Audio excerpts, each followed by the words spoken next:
Pyramid ஆன்மீக மன்ற இயக்கம் மற்றும் பிஎம்சி தமிழ் வழங்கும் பிரம்மஸ்ரீ பத்ரிஜியின் தெய்வீக வழிகாட்டுதலுடன் கரூர் தியான மகா யக்ஞம் வரும் செப்டம்பர் 5, 6, 7ஆம் தேதிகளில் நடைபெற உள்ளது. தியானம் நடைபெறும் இடம் சின்ன கொங்கு திருமண மண்டபம், கரூர். மேலும் விவரங்களுக்கு இங்கு கொடுக்கப்பட்டுள்ள எண்ணை தொடர்பு கொள்ளவும். அனுமதி இலவசம். அனைவரையும் அன்புடன் கரூர் தியான மகா யக்ஞத்திற்கு அழைக்கிறோம்.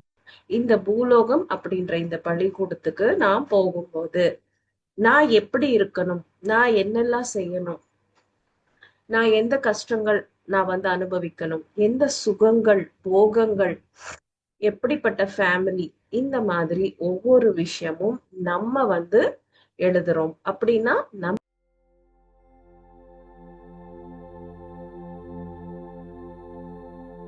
நீ கடவுள், நீ எது நினைச்சாலும் நீ பண்ண முடியும். You are a creator, you can do everything. நீ நினைச்சது நீ பண்ண முடியும் அப்படின்றது நம்ம கையில தான் இருக்கு, வேற எங்கேயுமே யார்கிட்டயும் இல்ல. நம்ம யார்கிட்ட போய் நம்ம ஜாதகத்தை காட்டி நம்ம நிக்கவே தேவையில்லை. பிகாஸ்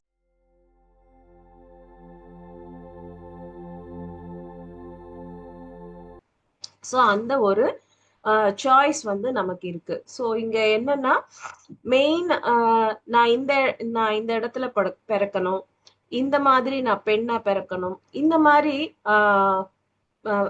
ஒரு பேரண்ட்ஸ், என்னோட பேரண்ட்ஸ் யாரு, என்னோட ஃபேமிலி யாரு, இது எல்லாமே நம்ம மாத்த முடியாது. சோ இந்த சிச்சுவேஷன்ஸ்ல நான் ஒரு கஷ்டங்கள், ஒரு சில கஷ்டங்கள், ஒரு சில துன்பங்கள், ஒரு சில போகங்கள், இது எல்லாம் இருக்கு இல்லையா, இதுல நான் என்னோட சாய்ஸ் காட்டி நான் மாத்த முடியும்.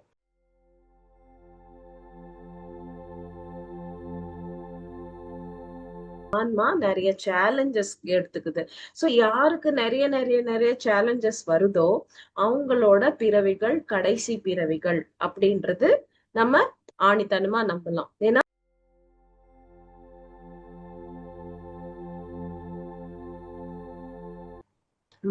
மனசுக்கு எப்பவுமே சுகம் வேணும். எப்பவுமே ஏதாவது கஷ்டம்னா எஸ்கேப் பண்றதுக்கு மனசு அப்படிதான் யோசிக்கும். அதுக்கப்புறமா மனம் லக்ஸரிஸ் தேவை மனசுக்கு. நான் சுகமா இருக்கணும், நல்லா இருக்கணும், கஷ்டங்கள் படக்கூடாது.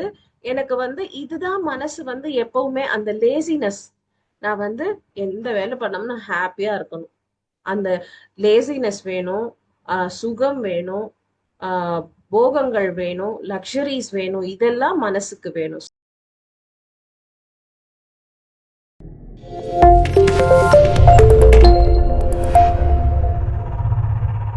என்னோட அன்பு வணக்கத்தை தெரிவிச்சுக்கிறேன். சோ நம்ம இன்னைக்கு பார்க்க போற தலைப்பு விதியை எழுதுவது யார் அப்படின்னு நம்ம பார்க்க போறோம். சோ விதியை எழுதுவது அப்படின்றது நம்ம எல்லாருமே என்ன நினைக்கிறோம்?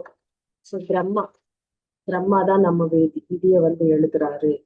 பிரம்மா தான் எல்லாமே கம்ப்ளீட்டா நமக்கு எல்லாமே சொல்லி நமக்கு பிரம்மர் தான் நம்ம விதியை எழுதுறாரு. நமக்கு நம்ம பிறப்புல இருந்து இறப்பு வரைக்கும் எல்லா விஷயங்களும் அவர் எழுதி ஒரு இது பண்ணிடுறாரு. அதுதான் நமக்கு நடக்குது அப்படின்னு நம்ம நினைக்கிறோம். சோ இங்க விதியை எழுதுவது பிரம்மா கிடையாது அப்படின்னு நம்ம தெரிஞ்சுக்கணும். இங்க நம்ம பிறப்பு எடுக்கிறதுக்கு முன்னாடியே நம்ம எங்க இருந்து வரோம்? நம்ம மேலுலகங்கள்ல இருந்து இந்த பூலோகம் அப்படின்ற பள்ளிக்கூடத்துக்கு நம்ம வரோம். சோ அந்த மேல் லோகங்களை நம்ம பிறப்புக்கு முன்னாடியே அப்படின்னா நம்ம ஆன்ம நிலையில நம்ம எங்க இருந்தோமோ அந்த நிலையில நம்ம டிசைட் பண்றோம். இந்த பூலோகம் அப்படின்ற இந்த பள்ளிக்கூடத்துக்கு நான் போகும்போது நான் எப்படி இருக்கணும், நான் என்னெல்லாம் செய்யணும், நான் எந்த கஷ்டங்கள் நான் அனுபவிக்கணும், எந்த சுகங்கள் போகங்கள், எப்படிப்பட்ட ஃபேமிலி, இந்த மாதிரி ஒவ்வொரு விஷயமும் நம்ம எழுதுறோம். அப்படின்னா நம்ம விதிய நாம தான் எழுதுறோம். இங்க நிறைய பேர் ஜாதகம் பார்த்து ஆஸ்ட்ராலஜர் கிட்ட போயிட்டு தன்னுடைய விதிய பத்தி நிறைய தெரிஞ்சுக்குவாங்க. இது ரொம்ப எல்லாருக்குமே ரொம்ப இஷ்டம். சோ அந்த மாதிரி போகும்போது அங்க என்ன ஆகுதுன்னா ஒரு ஜாதகம் அப்படின்னும் போது கணிப்பு, இட் இஸ் அ மேத்தமேட்டிக்ஸ் அப்படின்னு சொல்லலாம், ஒரு டெக்னாலஜி. அந்த கணிப்போட, கிரகங்களோட கணிப்பை வச்சு அவங்க வந்து சொல்றாங்க. அங்க கிரகங்களோட கணிப்பு எப்படி பண்றாங்க, பிறந்த நேரத்தை, அந்த பிறந்த நேரத்தை வந்து வச்சு கிரகங்களோட கணிப்புகள் எழுதி நம்மளோட விதியை வந்து அவங்க வந்து கால்குலேட் பண்ணி சொல்றாங்க. சோ இங்க கால்குலேஷன் அப்படிங்கும் போது, நம்ம பிறக்கும் போது நம்ம என்னென்னலாம் பிளான் பண்ணுமோ அந்த கிரகங்களோட கணிப்பும் ஆல்மோஸ்ட் அப்படியே சேமா தான் இருக்கும். சோ அது வந்து அப்படியே வருது. அண்ட் வந்து நிறைய பேர் வந்து கோயில்களுக்கு பூஜைகள் இதெல்லாம் வந்து நம்ம செஞ்சா நம்ம விதி மாத்த முடியும் அப்படின்னு நினைக்கிறாங்க. சோ இதனாலையும் மாத்த முடியாது. அண்ட் வந்து நம்ம புரிஞ்சுக்க வேண்டிய விஷயங்கள், ஃபர்ஸ்ட் திங், நம்ம விதியை நாம எழுதுறோம். ரெண்டாவதா, இந்த விதியை மாத்தணும் அப்படின்னா எந்த ஆஸ்ட்ராலஜராலையும் முடியாது. எந்த ஒரு நவகிரக பூஜையோ அந்த பூஜையோ இந்த பூஜைகளால முடியாது. நம்ம எந்த கற்கள் வந்து மோதிரங்கள் போட்டாலும் அதனால முடியாது. சோ இங்க விதியை மாத்த முடியும், விதியை வெல்ல முடியும் அப்படின்னு சொல்றாங்க இல்லையா? அது யாரால முடியும்னா நம்மளாலதான். நம்ம விதியை வெல்வது நமக்கு தான் சாத்தியம், வேற எந்த எக்ஸ்டர்னல் சோர்ஸாலையும் சாத்தியம் கிடையாது. இங்க நமக்கு பத்ரிஜி சொல்றாரு, வி ஆர் காட்ஸ் அப்படின்னு சொல்றாரு. நீ கடவுள், நீ எது நினைச்சாலும் நீ பண்ண முடியும். You are a creator, you can do every thing.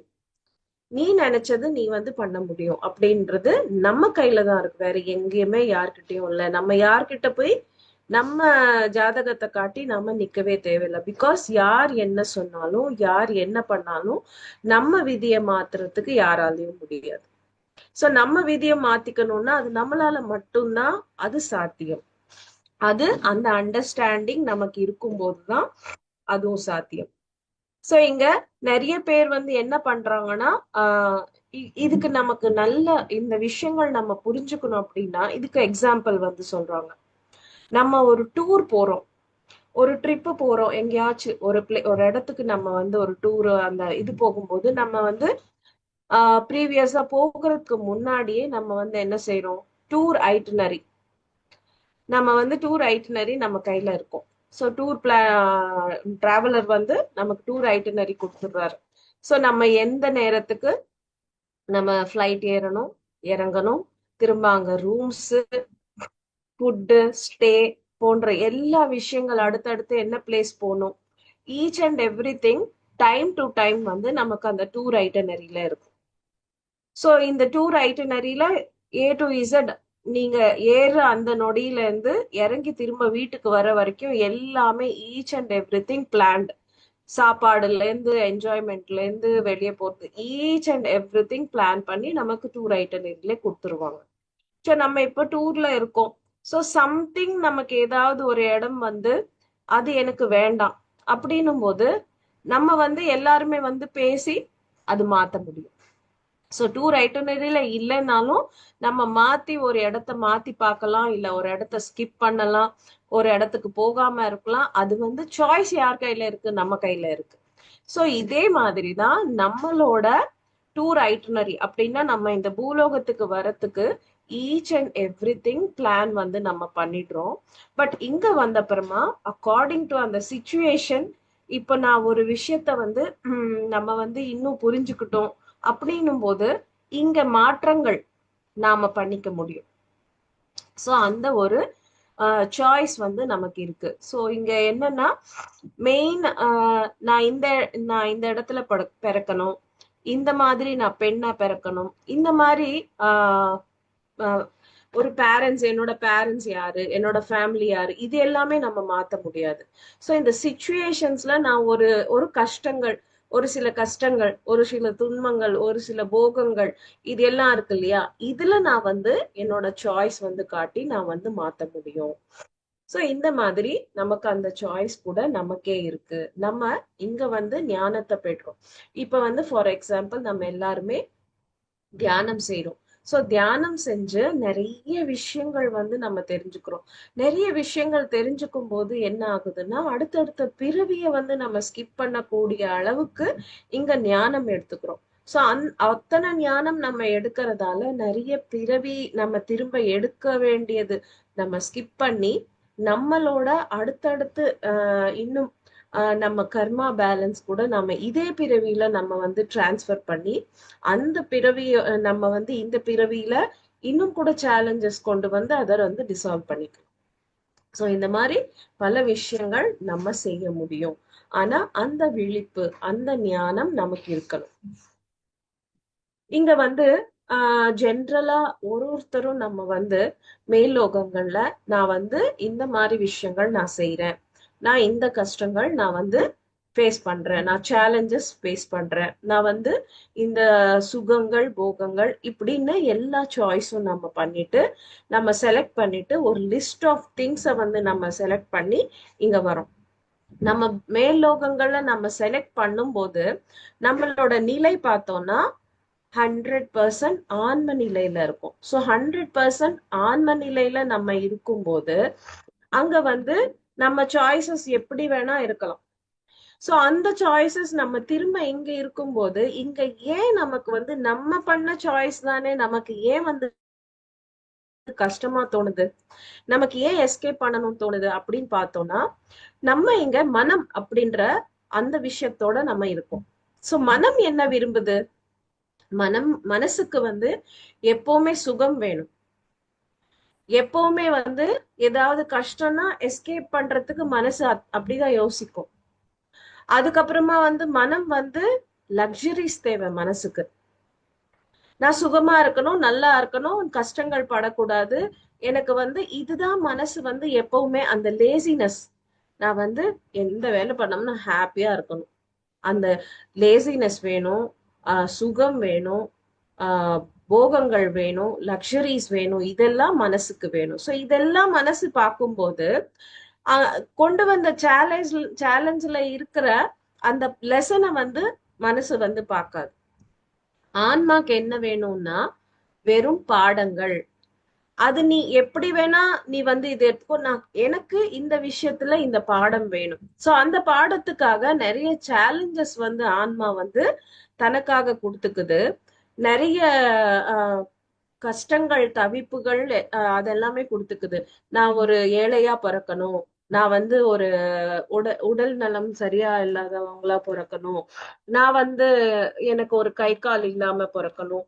So இந்த மாதிரி சேலஞ்சஸ் எல்லாமே பாத்தீங்கன்னா ஆன்மாவோட அந்த சோதனை, அந்த சோதனையில ஆன்மாக்கு நிறைய அனுபவங்கள் கிடைக்குது, ஆன்மாவுக்கு நிறைய பாடங்கள் கிடைக்குது. சோ அந்த பாடங்களுக்காக தான் ஆன்மா இந்த மாதிரி பிளான்ஸ் வந்து பண்ணுது. சோ நம்ம வந்து என்ன நினைக்கிறோம், எனக்கு ஏதாவது உடல் ஊனமோ இல்ல மனசுல ப்ராப்ளமோ இல்ல கஷ்டமோ வரும்போது நம்ம என்ன நினைக்கிறோம், கடவுளுக்கு கருணையே இல்லை, எனக்கு மட்டும் இதெல்லாம் கொடுக்குறாரு, எனக்கு மட்டும் இவ்வளவு துக்கங்கள் எல்லாம் கொடுக்குறாரு, எல்லா கஷ்டங்கள் கொடுக்குறாரு, மத்தவங்க எல்லாம் பார்த்தோம்னா ரொம்ப நல்லா இருக்காங்க, எனக்கு மட்டும்தான் ஏன் இப்படி நடக்குது அப்படின்னா நம்ம வந்து எப்பவுமே சேலஞ்சஸ் ஃபேஸ் பண்றவங்கள பார்த்து நம்ம பரிதாபப்படுறதோ, அவங்க வந்து அவங்களோட லைஃப் சரியில்லைன்னு வந்து நம்ம ஒரு மாதிரி சொல்றதோ அதெல்லாம் கூடாது. ஏன்னா சேலஞ்சஸ் எப்ப ஏத்துக்கிட்டு எல்லாரும் வராங்களோ அதுதான் அவங்களோட கடைசி லைஃப்.